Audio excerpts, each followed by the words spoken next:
بسم الله الرحمن الرحيم. قل أوحي إلي أنه استمع نفر من الجن فقالوا إنا سمعنا قرآنا عجبا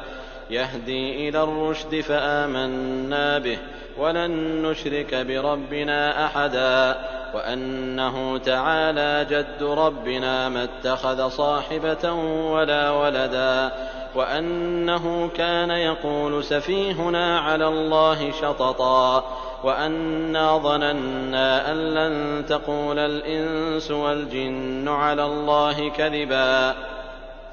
وأنه كان رجال من الإنس يعوذون برجال من الجن فزادوهم رهقا وأنهم ظنوا كما ظننتم أن لن يبعث الله أحدا وأنا لمسنا السماء فوجدناها ملئت حرسا شديدا وشهبا وأنا كنا نقعد منها مقاعد للسمع فمن يستمع الآن يجد له شهابا رصدا وأنا لا ندري أشر أريد بمن في الأرض أم أراد بهم ربهم رشدا وأنا منا الصالحون ومنا دون ذلك كنا طرائق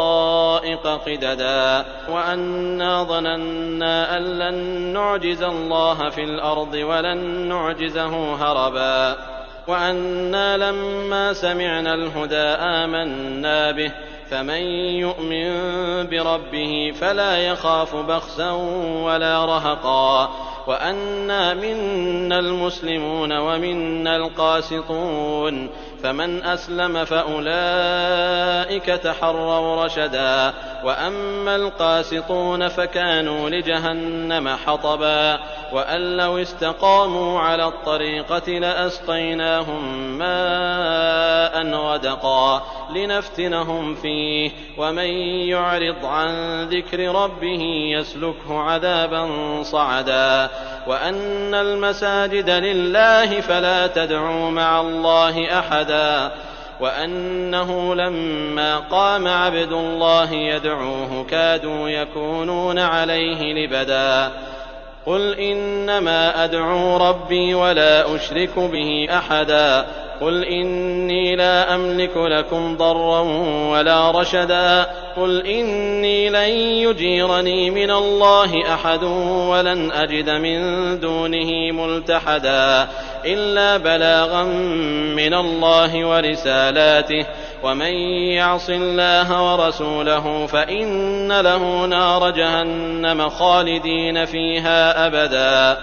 حتى إذا رأوا ما يوعدون فسيعلمون من أضعف ناصرا وأقل عددا قل إن أدري أقريب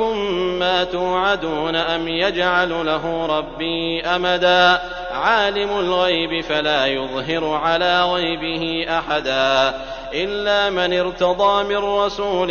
فإنه يسلك من بين يديه ومن خلفه رصدا ليعلم أن قد أبلغوا رسالات ربهم